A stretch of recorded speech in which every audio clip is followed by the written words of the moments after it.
இன்றைக்கி என்ன ஆர்டர் பார்த்தீங்கன்னா, ஹோம்மேட் சாக்லேட் வந்து நம்ம வந்து நியூலி லான்ச் பண்ணியிருக்கோம் அப்படின்னு சொல்லிட்டு நேற்று ஒரு வீடியோ போட்டிருந்தேன்.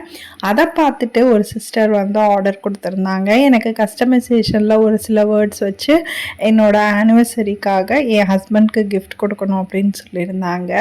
அவங்களுக்காக தான் இந்த சாக்லேட் வந்து மேக் பண்ணியிருக்கோம். இதுக்கு பின்னாடி வந்து ஒரு சில லெட்டர்ஸ் எழுதி எனக்கு கேட்டிருந்தாங்க. அதை வந்து நான் இந்த வீடியோவில் காமிக்கலை. இந்த மாதிரி கஸ்டமைசேஷனில் உங்கள் ஃப்ரெண்ட்ஸ் அண்ட் ஃபேமிலிக்கு கிஃப்ட் பண்ணணும், பர்த்டே கிஃப்ட் பண்ணணும் அப்படின்னு நினச்சிங்கன்னா இந்த ஸ்க்ரீனில் தெரிகிற நம்பரை காண்டாக்ட் பண்ணி ஆர்டர் பண்ணிக்கோங்க. நிறைய விதமாக தான் கஸ்டமைசேஷன் இருக்குது. மில்க் சாக்லேட், அதுக்கப்புறம் டார்க் சாக்லேட்லேயும் இந்த மாதிரி பண்ணி கொடுக்குறோம். இப்போ பண்ணியிருக்கிறது வந்து மில்க் சாக்லேட்டில் பண்ண நம்ம கஸ்டமைசேஷன் பண்ண சாக்லேட்ஸ் தான். இன்றைக்கி அவங்களுக்கு வந்து டெலிவரி கொடுத்தாச்சு.